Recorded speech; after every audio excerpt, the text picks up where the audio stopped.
자, 우리 누가복음 24장을 보겠습니다.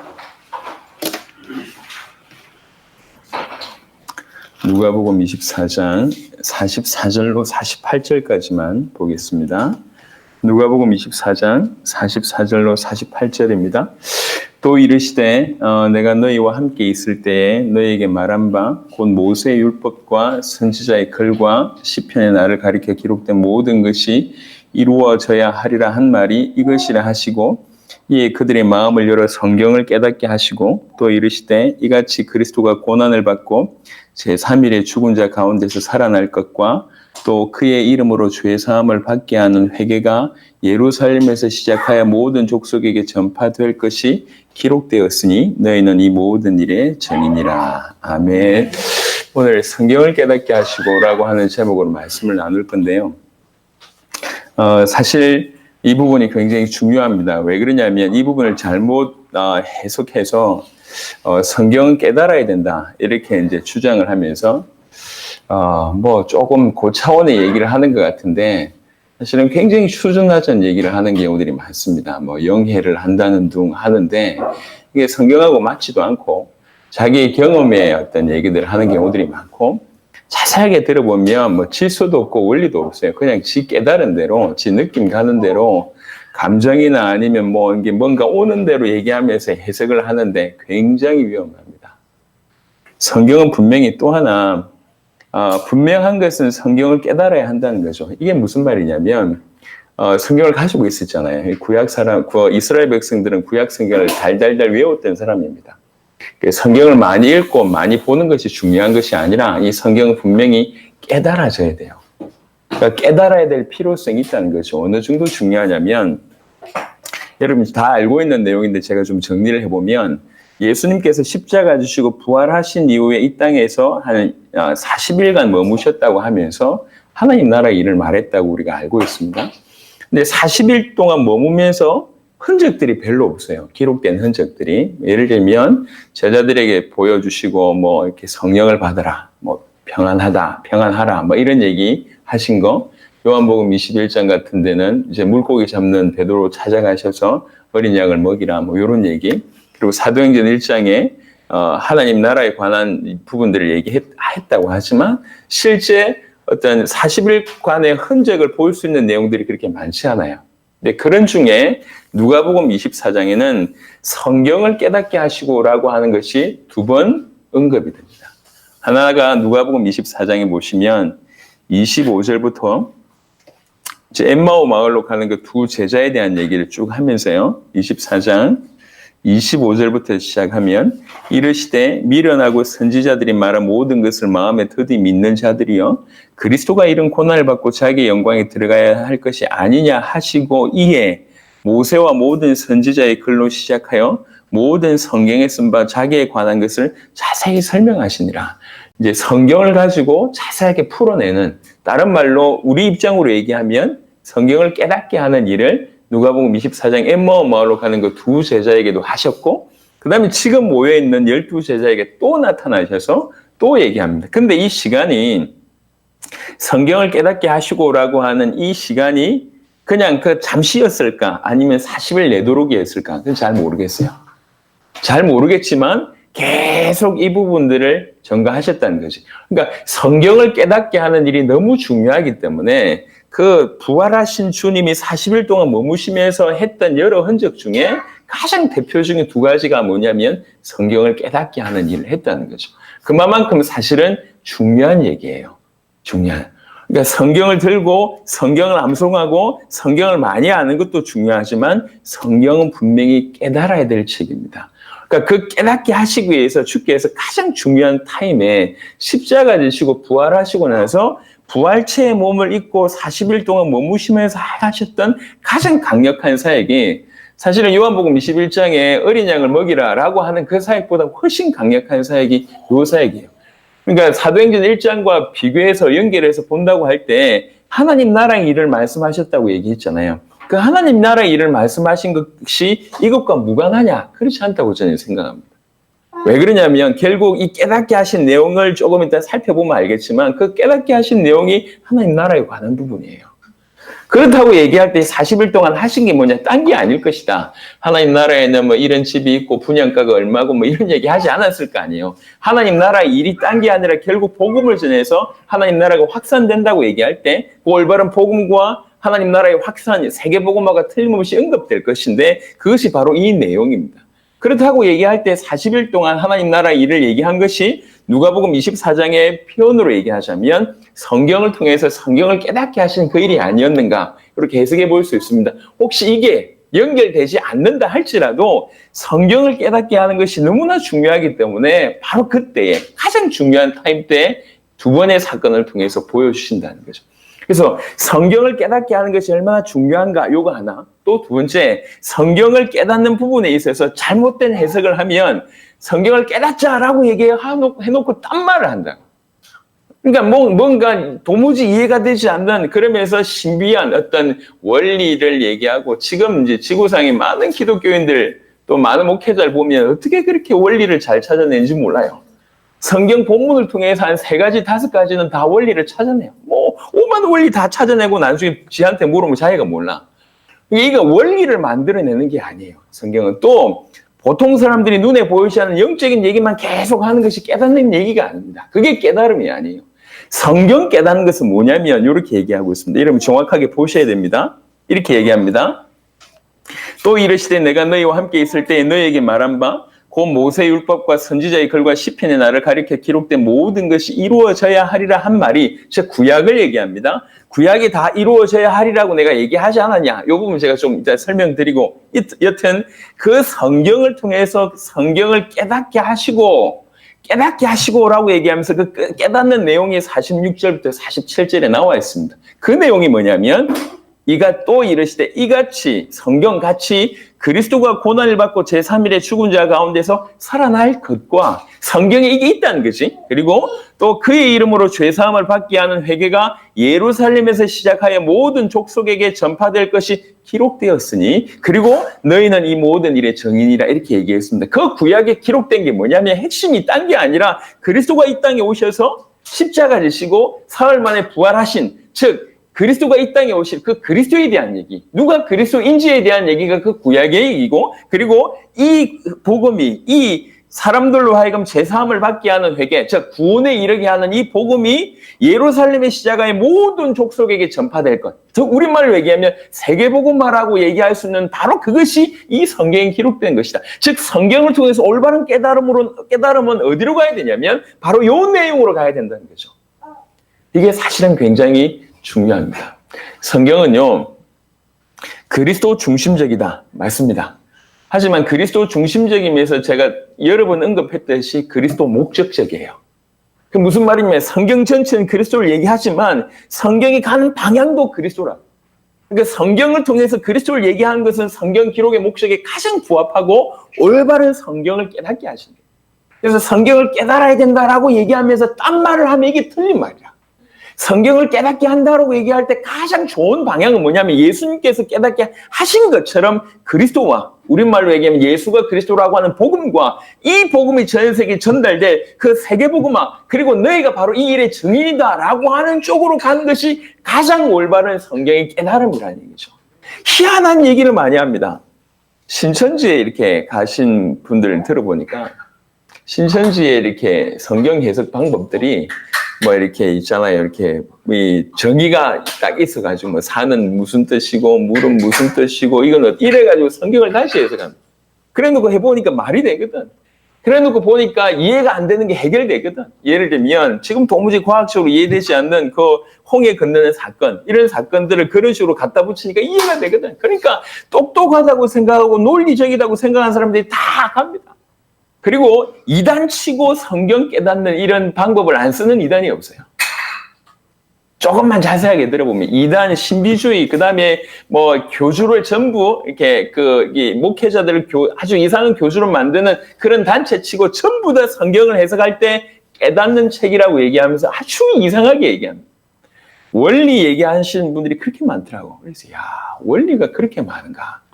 그리고 뭐 비밀 저거 무슨 비밀인지 그래가지고 오만 자기 해가지고 다 갖다 붙여놨어요.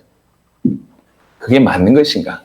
성경은 분명히 예수님께서 성경을 깨닫는 것이 너무나 중요하다라고 언급하신 것을 그냥 말로 하신 것이 아니라 가장 중요할 때 얘기하십니다. 부활하신 이후에 성령으로 임하신 바로 그 짧은 성천하시기까지 그 짧은 기간 동안에 제자들과 그리고 이제 엠마오 마을로 가는 그 두 제자들에게 나타나셔서 성경을 깨닫게 하셨습니다. 이만큼 사실은 중요합니다. 그게 첫 번째고요. 두 번째, 그러면 깨닫는 내용이 뭐냐는 거죠.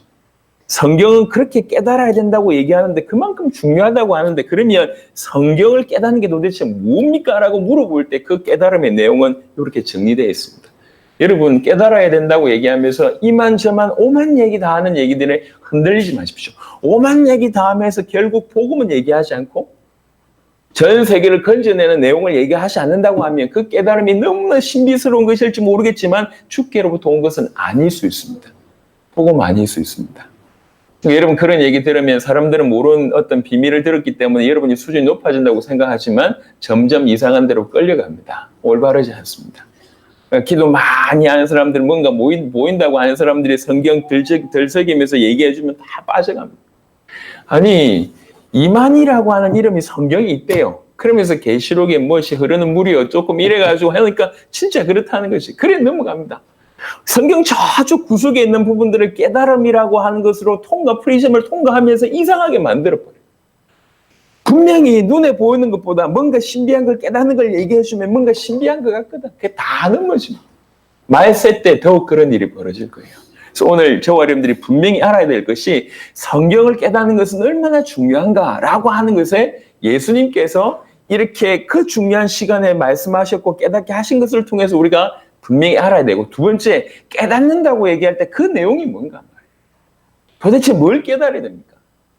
저는 정말 가장 싫어하는 메시지 중에 하나가 원리 얘기하는 거예요. 몇 가지 원리, 이게 성경 본문 하나 갖다 놓고 기가 막히게 뽑아내가지고 얘기하는 사람들 볼 때 기가 막혀요. 저는 그래서 기왕이면 주일날 제목도 제가 만들어내지 않으려고 합니다. 할 수 있으면 성경에 있는 본문 그대로로 옮겨내려고 합니다. 물론 그렇지 못하는 경우가 있어요. 그 성경 본문 전체를 설명할 때 요 구절보다는 말로 표현할 때가 유익할 수 있습니다. 하지만 할 수만 있다면 성경 본문 그대로를 왜 그래 제 것을 가미하지 않으려고 발부동을 친단 말이에요. 원리를 만들어야 될 것이 아니라 올바른 깨달음이 뭔지를 알아야 돼요. 그래서 올바로 성경을 깨닫게 하시는 모든 것은 요쪽으로 가야 됩니다. 자, 이제 세 번째 얘기를 좀 해보도록 하겠습니다. 이 누가복음 24장에서 우리가 알 수 있는 것은 제가 항상 목말랐던 내용인데요. 예수님께서 평상시에 제자들에게 무엇을 얘기했는가? 저는 이게 항상 궁금했어요. 무슨 말이냐면 예수님께서 대중적인 사역들은 많이 하셨고 대중들을 위한 메시지는 많이 주셨습니다. 산상보훈이라든지 이런 수많은 메시지가 제자들만 모아놓고 했다기보다 무리들과 심지어는 바리새인들 전체를 향해서 이스라엘 전체를 향해서 했던 메시지가 많아요. 저는 궁금한 게 뭐냐면 제자들과 함께 있을 때 예를 들면 마태복음 16장처럼 너희는 나를 누구라고 하느냐 그런 사건이 그때만 있었겠냔 말이에요. 3년 동안 계속 그런 일이 있었을 거 아니에요. 사역하고 와서 피곤해서 야 자자 이러진 않았을 거 아니에요. 실제 중요한 건 제자들의 사역이었. 그 제자들에게 예수님께서 무슨 말씀을 하셨을까? 이게 항상 어릴 때부터의 고민이었어요. 도대체 그때 중요한 건 그때잖아요. 요번에도 얘기를 못 하겠네. 지금 갔다 온 나라에 대해서 언급을 못 하겠네. 오늘 오후 예배는 비공개로 하겠습니다. 그래서 이제 마음껏 이제 우리가 나라와 지명 이름, 사람 이름을 언급할 수 있도록 딱 우리 식구들만 모아서 얘기를 하겠습니다. 그러니까 실제로 우리 식구들만 모였었을 때 했을 얘기와 그렇지 않을 때는 분명히 다르잖아요. 사역을 마치고 나서 제자들과 아무 얘기 없었겠냐.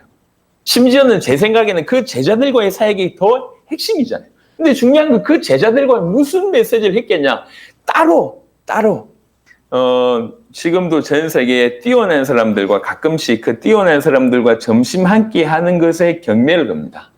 예, 우리나라 전 세계 가장 큰 투자자들하고 좋은 점심 식사 가지면서 대화하는데 경매 그러는데 어떤 사람은 10억씩 이렇게 나온다고 하더라. 나도 한번 경매 그랬으면 좋겠는데 10억씩 나온대요. 그래가지고 경매하면서 그 사람한테 궁금한 거 물어보는데 거기에서 나와지는 이익이 10억보다 훨씬 크다는 거죠. 그래서 서로 경매를 붙는 거예요. 예수님과의 어떤 그 만남이 그 정도 가치가 없겠냔 말이에요. 너무 좋은 가치일 거 아니에요. 그러니까 그때 무엇을 얘기했을까? 저는 어릴 때부터 항상 고민이었습니다. 그게 이 본문에서 사실 풀린 거예요. 누가복음 24장에서 44절을 보면 또 이르시되 내가 너희와 함께 있을 때에 그리고 나서 끝에 44절 끝에 보니까 한 말이 이것이라 라고 얘기합니다. 그러니까 중간을 빼고 내가 너희와 함께 있을 때 이렇게 얘기하지 않았냐 그 얘기예요. 내가 너희와 함께 있을 때 늘 이 얘기하지 않았냐 그 얘기입니다. 그 얘기가 뭐냐 44절 중반에 보면 너희에게 말한 바 곧 모세 율법과 선지자의 글과 시편의 나를 가리켜 기록된 모든 것. 그 말은 무슨 말이냐면 성경을 통해서 이것이 나에 대한 기록이다. 이것이 나에 대한 기록이다. 라고 쭉 풀어주면서 이것이 이루어져야 하리라. 라고 내가 평상시에 얘기하지 않았냐. 그 얘기예요. 이렇게 내가 너희에게 얘기하지 않았냐. 그것이 지금 이루어진 것이다. 라고 얘기하면서 다시 성경을 깨닫게 하시는 거예요. 그래서 평상시에는 뭔 얘기했냐면 함께 있을 때에 구약 전반을 들어가면서 이것이 그리스도에 대한 메시지고 이것이 이루어져야 될 것이다 라고 하는 메시지를 계속 해왔다는 거죠. 우리처럼 지금 성경을 들고 일일이 공부를 했는지 모르겠지만 그때는 구약에 이스라엘에게 하나님께서 나타나신 이유가 뭘까? 이스라엘 민족을 특별히 선택하신 이유가 지금을 봐도 이스라엘 민족성 자체가 이 어떤 주어진 것을 꾸준히 하는 이런 나라인 것 같아요. 구약 성경을 줬을 때도 우리 민족 같으면 한국 사람 같으면 뭐 대충 뭐 빨리빨리 그러면서 이제 응용하고 바꾸고 이렇게 자기가 잘났다고 주장하고 이런 민족들이랑 이것을 2000년 동안 지속할 수 있었을까? 우리나라는 못했을 것 같아요. 2000년은 그냥 한 100년만 가도 이게 성경이 많이 바뀌었을 겁니다. 요즘에는 어느 정도 심하냐면 저는 아이들이 하는 말을 못 알아듣겠어요. 이상한 신조어가 그렇게 많아요. 뭐 말을 합쳐가지고 정말 이게 무슨 말인가 싶을 정도의 말들이 너무 많아요 지금. 이렇게 근데 하나님께서 이스라엘 민족한테 허락하셨을 때 그 민족은 그게 아니에요. 그러니까 하나님께서 이스라엘 민족에게 성경을 허락하시고 그 성경을 깊이 잘 지키게 하셨고 예수님이 오셨을 때는 이 성경에 대해서 적어도 구약에 대한 기본은 딱 깔아놓은 상태인 것 같아요. 거기에서 예수님께서 굳이 성경을 일일이 찾아낼 필요 없이 이 말이 이 말이다. 저게 저거다. 알고 있는 내용이니까 충분히 그렇게 하시지 않으셨을까? 왜 그러냐면 실제로 그때는 두루마리 성경이라 회당에만 보관되어 있었기 때문에 개인적으로 성경을 가지고 있을 일이 만무하거든요. 그럼에도 불구하고 예수님께서 이렇게 얘기하셨다고 볼 때 이미 그런 부분들이 통용되어 있었다는 얘기입니다. 중요한 건 세 번째, 제가 지금 사실은 이 세 번째, 첫 번째, 두 번째, 세 번째 얘기하는 부분들은 어떤 의미에서 서러운 얘기를 하는 겁니다. 조금 궁극적인 얘기를 좀 하고 싶어서 이 얘기를 풀어내는 겁니다. 여튼 세 번째는 예수님께서 제자들과 함께 있을 때 무슨 사역을 하셨냐. 딴 게 아니라 구약 전체를 통해서 그리스도께서 오셔서 이 일을 하실 것이다 라고 하는 그 약속에 대해서 언급하셨고 그 약속이 성취될 것이라고 언급하셨는데 지금 그 모든 것들이 십자가와 부활로 성취되셨음을 쭉 풀어내셨다는 거죠. 자, 이게 세 번째입니다. 자, 그리고 나서 오늘 제가 좀 여러분한테 좀 하고 싶은 말이에요. 제가 꺼도 되겠다. 제가 이번에도 이 나라에 가서 좀 느꼈는데요. 좀 이것은 좀 정리가 돼야 될 것 같다는 생각이 듭니다. 무슨 말이냐면 어떤 목사님이 이렇게 얘기했어요.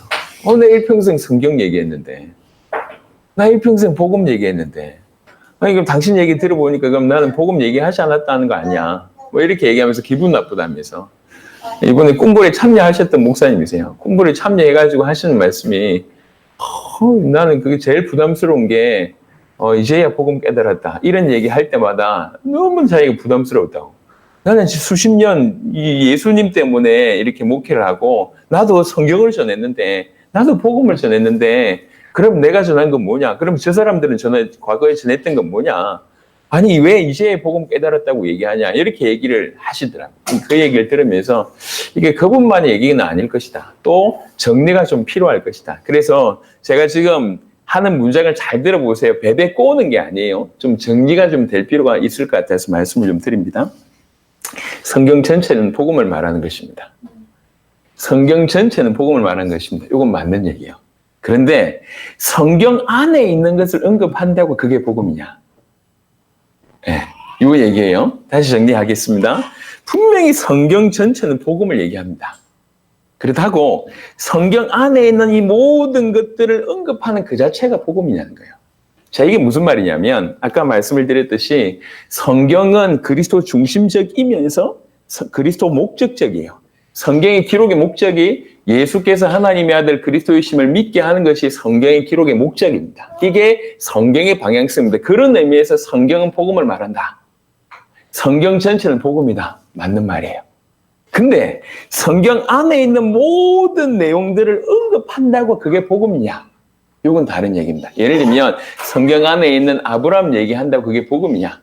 성경 안에 있는 교회 얘기한다고 그게 복음이냐? 성경 안에 있는 이거 뭐 이렇게 우리 믿음 얘기한다고 복음이냐? 이렇게 얘기하면 헷갈릴 수 있잖아요. 그러면 제가 다른 말 얘기해 볼게요. 성경 안에 있는 바벨론이라고 하는 나라가 있습니다. 그거 얘기하면 복음입니까? 성경 안에 아수르라고 하는 나라가 언급되어 있습니다. 아수르를 얘기하면 복음입니까? 분명히 이건 복음일 수 없어요. 물론 전체를 복음을 얘기하기 위해서 쓰이는 도구는 맞습니다. 하지만 아수르가 복음일 리 없습니다. 바벨론이 복음일 리 없습니다. 마찬가지로 교회 얘기한다고 복음이 아니고 아브라함 얘기한다고 복음이 아니에요. 족장 얘기한다고 복음이 아니에요. 분명히 다른 얘기입니다. 근데 많은 사람들이 성경 안에 얘기를 하면서 그걸 복음이라고 생각하고 있습니다. 이건 분명히 다른 얘기예요. 성경은 분명히 복음 얘기하고 성경 전체는 복음이라고 얘기할 수 있고 성경은 복음을 향해서 간다고 볼 수 있습니다. 그렇다고 성경 안에 있는 모든 것들을 언급하는 그 자체, 그게 복음이야. 그건 그렇지가 않다는 거예요. 성경 안에 있는 그 모든 내용들을 통해서 복음을 설명하기도 하고 어떤 부분에는 성경 안에 있는 것이 복음이기도 합니다. 하지만 성경 안에 있는 모든 그 구성 요소나 성경 안에 있는 언급된 그 모든 것들을 언급한다고 그게 복음이냐? 그렇지가 않다는 거예요. 그건 마치 성경에서 교회 얘기하는 것은 성경에서 바벨론 얘기하고 똑같아요. 누가복음 16장 16절에는 심지어는 예수님도 율법과 복음을 가렸어요. 율법과 복음의 차이를 언급했다고. 그러니까 성경에는 율법뿐만 아니라 복음이 있다고 얘기를 하고 있습니다. 그러니까 성경 전체가 복음이다라고 하는 얘기도 맞지만 성경 안에는 율법도 복음도 있다고 예수님이 얘기하셨다고요. 분명히 그래서 성경 안에 있는 모든 것을 언급한다고 그것이 복음이 아니에요. 그런데 이것이 복음이라고 착각하고 있는 거예요. 자기 성경 얘기했대요. 성경에 있는 얘기했대요. 성경에 있는 아브라함 얘기하고 이삭 얘기하고 성경에 있는 바울 얘기하고 성경에 있는 교회 얘기하고 성경에 있는 믿음을 얘기했는데 그것은 성경에 있는 바벨론이나 성경에 있는 아수르나 성경에 있는 다른 얘기하는 거와 별반 차이가 없어요. 성경 안에 있는 얘기를 했을 뿐이에요. 하지만 그것이 복음은 아니라는 얘기예요. 이건 분명한 차이가 있습니다. 성경 전체는 복음을 말합니다. 맞습니다. 하지만 성경 안에 있는 모든 것들을 언급한다고 그게 복음이냐? 그건 아니라는 거예요. 근데 이 둘 미묘한 차이를 잘 알지 못해서 본인은 성경 안에 있는 얘기를 지금까지 했다는 거예요. 심지어는 성경 안에 있는 예수님 얘기했다는 거예요. 오케이, 이해합니다. 제가 여기서 더 드리고 싶은 말씀은 뭐냐면 정말 오늘날 한국교회뿐만 아니라 세계교회가 정말 안타까운 것 중에 하나가 뭐냐면 우리 인생을 걸고 있는 그 예수, 우리 인생을 온전히 드리면서 그 인생을 바치고 있는 그 예수님을 얼만큼 알고 있느냐 질문해 볼 필요가 있습니다. 왜 그러냐면 신앙생활하고 교회생활하면서 예수님으로 말미암아 뭔가 많은 부분들의 어떤 혜택과 그 어떤 삶에 대해서는 언급이 많지만 정작 지금 가장 큰 부재는 뭐냐면 그 예수님에 대한 진정한 이해가 없다는 거예요. 인생을 드리는데 예수님을 몰라. 예수가 누군지 깊이 몰라요. 그냥 안다고 생각하고 예수 그리스도께서 십자가 지시고 나를 위해서 십자가 지시고 난 그래서 영접했고 구원받았고 천국 갈 것이니까 이래놓고 땡 치고 전부 딴 얘기를 하고 있습니다. 성경은 그리스도를 얘기하고 있고 그리스도가 누군지를 얘기하고 있는 것이 성경입니다. 그런데 오늘날은 그리스도와 함께 너무나 많은 얘기를 하면서 오히려 그리스도는 수많은 부분 중에 하나로 들어가 있습니다. 신학의 출발이 역사를 알고 계신 분들은 알겠지만 신학의 출발은 기독론입니다. 그리스도에 관한 이론이 신학의 출발이에요. 그 그리스도를 제대로 얘기하려고 하니까 삼위일체부터 시작해서 이렇게 쭉 신론부터 인간론부터 그다음에 기독론이며 성령론이며 구원론이며 이게 나온 거예요. 정확하게 그리스도를 설명하기 위해서 이게 나온 겁니다.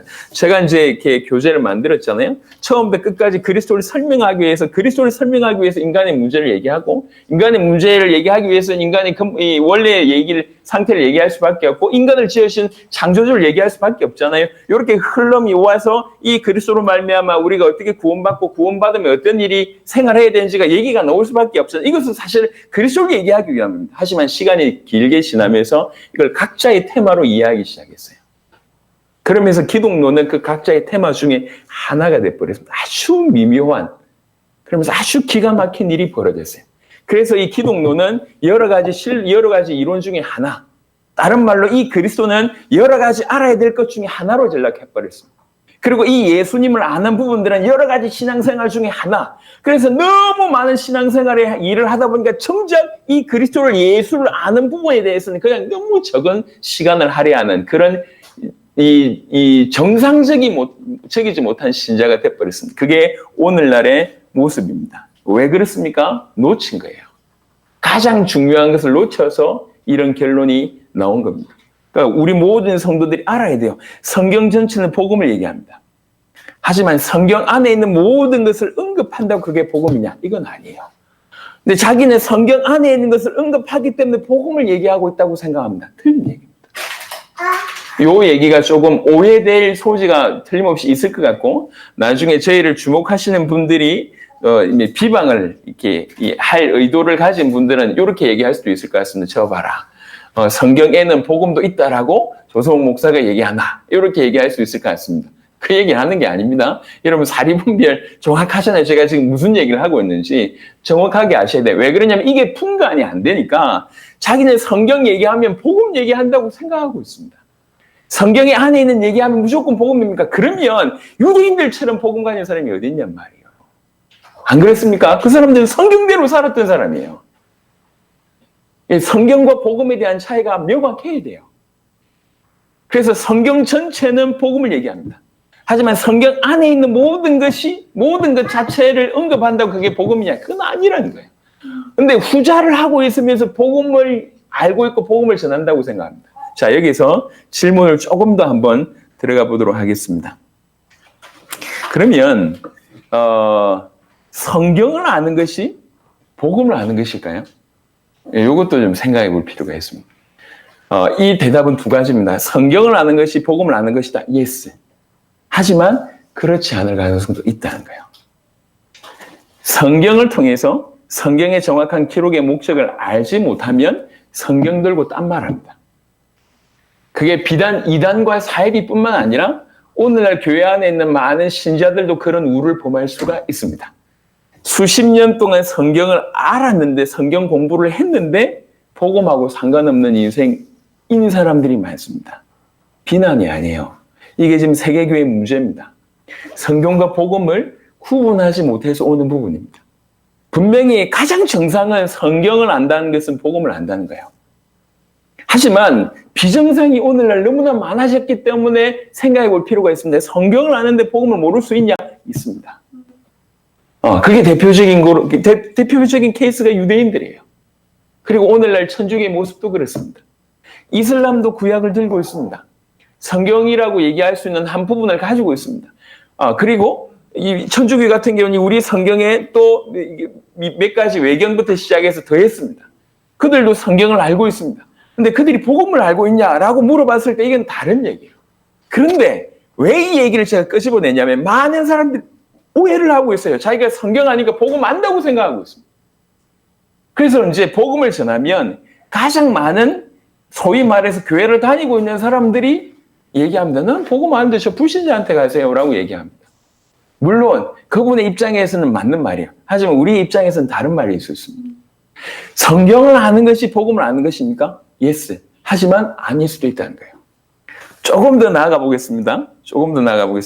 그러면 성경을 믿는 것이 복음을 믿는 것일까요? 이것도 생각해 볼 필요가 있어요. 나 성경을 믿습니다. 성경 그대로 인정합니다. 예. 근데 그것과 복음을 믿는 것이 동일한 말입니까? Yes. 하지만 아닐 수도 있습니다. 또 얘기합니다. 유대인들은 성경을 믿었다니까. 성경을 믿었기 때문에 자기의 삶을 거기에 드렸어요. 그런데 그들이 뭐만 모르냐? 복음만 몰랐습니다.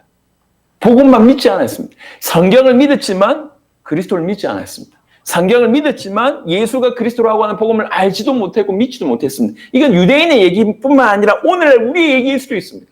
성경을 믿는다고 얘기하고 성경을 믿기 때문에 자기 인생을 드린 사람들이 너무 많은데 그들에게 있어서 복음은 가려워진 경우들이 많습니다. 똑바로 봐야 된다는 거죠. 제가 지금 비난의 의도가 아니라 바로 봐야 됩니다. 왜 그러냐? 지금 우리 교회 안에서도 그래요. 우리 교회 안에서도 그럴 수가 있어요. 조금 더 나아가 보겠습니다. 조금 더. 그러면 성경을 전한 것이 복음을 전한 것입니까? Yes.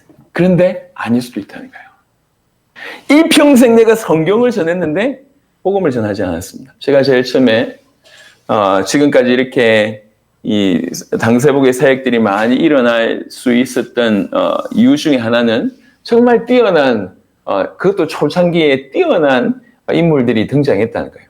지금 생각해도 레닌 목사님을 만난 거, 아놀드 목사님을 만난 거, 벨무데스 목사님 만난 걸 보면 야, 향후에도 그런 분들이 별로 안 나왔잖아요. 그 분이 다 초창기에 만났던 분들이거든요. 자, 우리가 정말 아무것도 없을 때, 특별히 레닌 같은 경우에는 정말 뭐 아무것도 없었어요. 멕시코 갔다 그냥 갔을 뿐이고 교회 크기나 나이나 그동안의 어떤 사역이나 봤을 때 사실은 제가 배워야 될 사람이지 가르쳐야 될 사람이 아니거든요.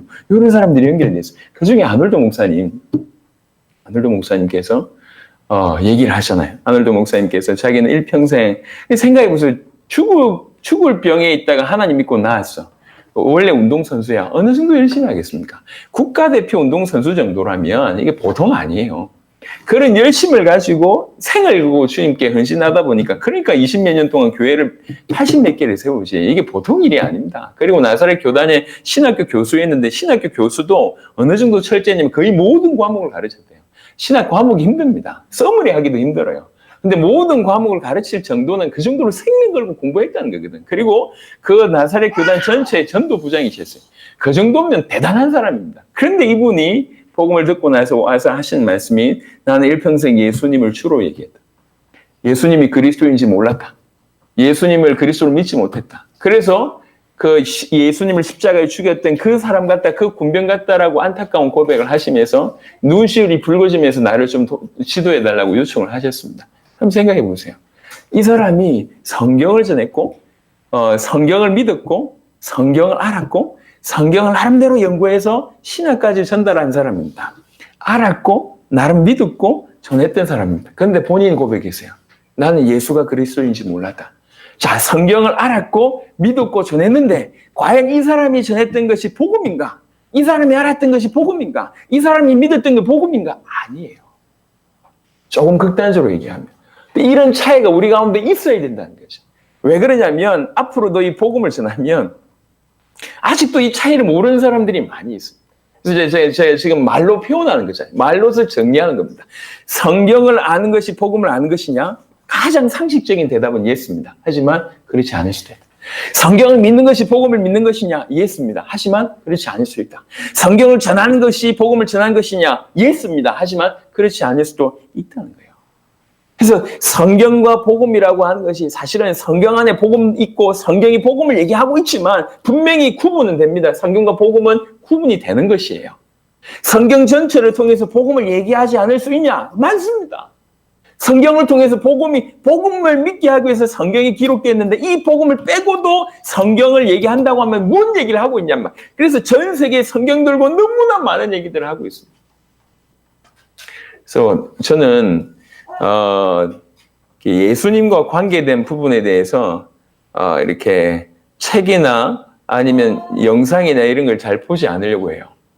왜 그러냐면 있는 그대로를 옮겨난 게 케이스가 많지 않거든. 거기에 자기 신학이나 생각들을 가미하는 경우들이 많아요. 어제도 제가 이제 오면서 6시간짜리 그 오래된 예수님 영화를 봤어요. 대부분 그 어떤 환경이나 시대적인 부분들을 이해하는 데 굉장히 도움이 돼서. 근데 아쉬운 게 많아. 아쉬운. 내가 성경 봤을 때 이 부분이 아닌데 표현을 그렇게 한 부분들 있잖아요. 그런 게 너무 많아요. 그런 게 아쉽다. 책을 얘기할 때도 예수님과 관련된 책을 얘기하면 또 사실은 성경 그대로 얘기하기보다 성경에서 지가 발견한 걸 쓰는 거예요. 제가 봤던 책 중에 가장 마음에 걸린 것 중에 하나가 생태주의자 예수라고 하는 책이 있어요. 예수님이 생태주의자였대요. 그래서 그렇구나. 예수님 얘기 가지고 뭐 CEO 예수부터 시작해서 오만 얘기를 다 합니다. 지가 하고 싶은 얘기. 물론 성경에서 뭔가 모티브를 얻어낸 거 좋습니다. 하지만 그 모든 것들이 예수님의 모습을 자꾸만 변질시키는 거예요. 자꾸만 변질시켜요. 성경에서 예수가 그리스도라고 하는 복음 빼고 딴 말 할 수 있습니까? 너무 많이 얘기할 수 있다니. 그래서 지금 오늘날 많은 사람들이 성경 얘기하면서 복음인 줄 알고, 성경 믿으면서 복음 믿는 줄 알고, 성경 전하면서 복음 전하는 줄 알고 생각하고 있습니다. 물론 성경에서 정확한 복음의 부분들을 알고 있는 분들은 그 모든 말이 맞지만 성경의 기록의 목적과 부합하지 않게끔 복음을 제외하고 나서 얘기한다고 하면 그 모든 것은 복음일 수 없습니다. 저와 여러분들이 이 부분을 정확하게 정리할 필요가 있습니다. 그래서 성경은 이런 의미로 성경은 깨달아야 됩니다. 뭘 깨달아야 됩니까? 복음을 깨달아야 되는 거예요. 그게 깨닫는 내용이라고 얘기했습니다. 성경을 통해서 깨달아야 되는데 뭘 깨달아야 되냐? 복음을 깨달아야 돼. 그게 누가복음 24장에 나온 얘기예요. 즉 성경을 통해서 복음을 깨닫지 않고는 성경이지 복음이 아닐 수 있습니다. 조금 극단적인 얘기를 하자면 그런 표현입니다. 그래서 말을 잘못 들으면 굉장히 위험한 표현일 수 있지만 한번 정리해야 되겠다 싶어서 말씀을 드립니다. 누가복음 24장으로 우리가 확인한 바 성경은 분명히 깨달아야 돼요.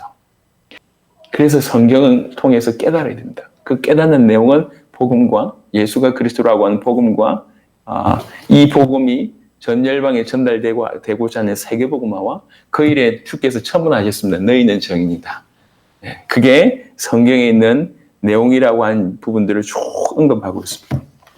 이번에도 너무 귀중한 하나님 역사들을 보고 왔어요. 그러니까 제가 지금 입이 너무 건질건질한데 일단 오후 예배 때 좀 풀어내도록 하겠죠. 좀 시원하게 얘기하고 싶었어요. 보고서도 이렇게 보고서 썼는데 제가 보고서를 몇 번 읽었어요. 왜 그러냐면 전도사님 이름을 표현 못하니까 A 지역의 C 전도사님, Q 목사님, 그리고 선교사님들은 아예 A, B, C, D, E, F까지 나가야 되니까 이게 언급도 못 하겠더라고요. 그래서 계속 글을 쓰는데 읽고 또 전사님 이름이 언급됐을까, 지역이 거론됐을까, 막 이렇게 고민하면서 이렇게 쓰다 보니까 많이 힘들었는데, 여하튼 하나님께서 이번에 귀중한 은혜를 주셨습니다. 할 말이 많을 거 아니에요. 근데 이번 사역 내내 많은 목회자들의 모습을 보고 또 그들과 대화하면서 또 우리 성도들의 모습을 보면서 제가 마음에 이건 정리할 필요가 있다. 혹시 분명히 오늘 설교했던 이 내용이 우리로 하여금 책 잡으려고 하는 사람들한테는 충분히 책 잡힐 수 있는 내용입니다. 저 봐라. 성경이 복음이 아니란다. 이렇게 이제 또 해석할 수 있습니다. 예, 이렇게 해석할 수 있는데 오늘 메시지 처음부터 끝까지 들어보신 분들은 그게 아니란 걸 알 겁니다. 하지만 사단은 굉장히 괴기를 많이 쓰는 놈이기 때문에 그럴 수도 있습니다. 그럼에도 불구하고 그런 각오를 하고 제가 말씀을 드립니다. 성경은 깨달아야 됩니다. 깨닫게 하시려고 주께서 그 중요한 시간에 그 깨닫게 하신 사역을 하셨어요. 깨닫게 하셔서 전달한 내용이 뭐냐? 그리스도와 이 복음이 전 세계에 전달되는 세계복음화에 대한 성경은 바로 이것의 기록이라고 예수님께서 친히 얘기하셨어요. 그래서 성경을 올바로 깨닫는다고 얘기할 때 그 깨달음의 종착은 복음과 세계복음화입니다. 올바른 깨달음입니다.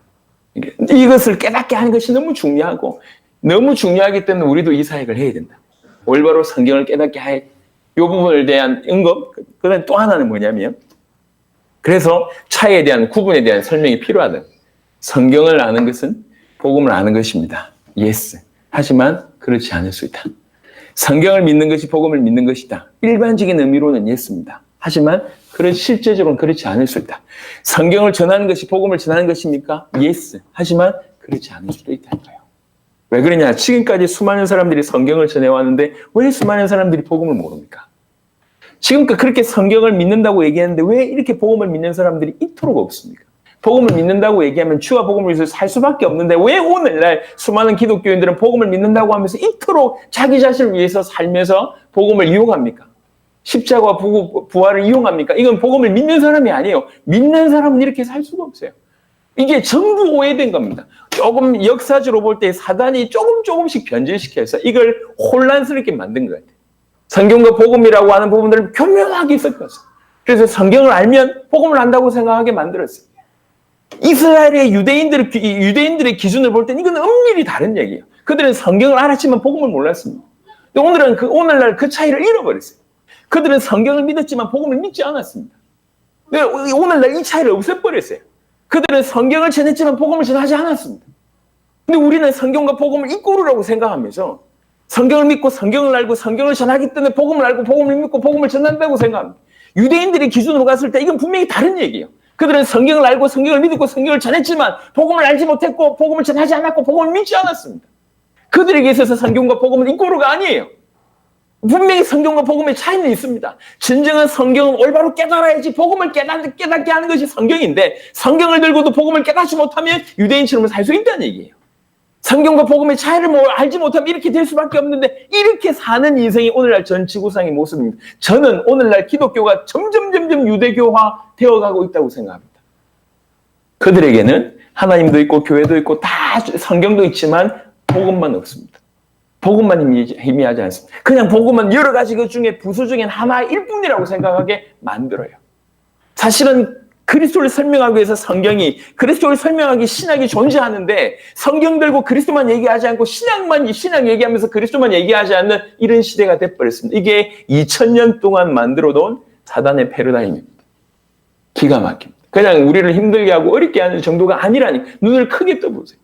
그래서 이 모든 것을 사단을 결박할 뿐만 아니라 정확하게 통로를 정확하게 알고 나서 우리 눈을 열어야 된다는 거예요. 성경을 통해서 올바른 복음과 주께서 원하신 이 복음이 전 세계에 흘러들어가게 하는 그 세계복음화라고 하는 것이 기록되어 있고 이것을 예수님께서 깨닫게 하셨습니다. 지금 우리에게도 이것이 필요해요. 성경을 통해서 올바른 복음을 깨닫는 이 일이 필요하다고. 성경을 통해서 깨닫는데 이상한 거 깨닫는 것 말고 성경을 통해서 복음을 깨닫는 것, 성경을 통해서 세계복음을 깨닫는 것, 우리가 정인이라고 하는 사실을 깨닫는 것이 너무 필요하다는 거예요. 이게 올바른 깨달음입니다. 그리고 나서 성경과 복음의 어떤 구분 명확하게 해야 돼요. 성경을 믿는 것은 복음을 믿는 것입니다. 예스. 하지만 아닐 수 있습니다. 성경을 전하는 것이 복음을 전하는 것이냐? 예스. 하지만 아닐 수 있습니다. 성경을 아는 것이 복음을 아는 것이냐? 예스. 하지만 아닐 수 있습니다. 아닐 수 있다고 하는 사실 좀 아니다라고 얘기하고 싶은데 그러면 또 비난받을까 봐. 또 이단이라고 얘기할 거야 아마. 아닐 수 있다라고 하는 이 표현을 쓰기까지 제가 얼마나 고민한 줄 아시겠죠? 아주 많이 고민했습니다. 고민하면서 얘기하는 거예요. 왜 그러냐? 실제니까요, 이게. 성경을 알고 성경을 믿고 성경을 전한다고 하면서 꿈이라도 생각 못했겠죠. 본인이 복음 모른다는 거. 예, 꿈이라도 생각을 못했겠죠. 근데 이런 일이 지금 벌어지고 있다니까요. 성도들 중에도요, 수십 년 교회 다니는 사람들이 있잖아요. 수십 년 교회 다니는 사람들이 자존심이 상하는 거예요. 내가 복음을 몰라. 인정을 안 하는 거죠. 왜 그러냐? 성경을 이렇게 많이 알고 기도를 많이 하고 주를 위해서 내가 이렇게 헌신을 많이 했는데 교회를 세우고 뭐 하고 이렇게 주의 종을 섬기고 했는데 내가 복음 몰라? 나보고 복음 모른다고? 인정을 못하는 거예요. 기분 나쁜 거예요. 이게. 당신 복음 아냐? 왜 그러냐? 이 배경에는 성경을 아는 것이 복음을 아는 것이다라고 들어가 있는 거예요. 성경을 믿는 것이 복음을 믿는 것이고 성경을 전하는 것이 복음을 전하는 것이라고 은연중에 들어가 있어요. 그래서 성경과 복음의 구분을 몰라요.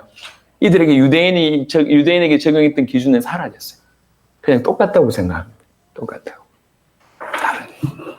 그래서 오늘 말씀을 마무리하면서 정말 정말 오래간만에 원주에 와서 예배 드리게 돼서 너무 감사합니다.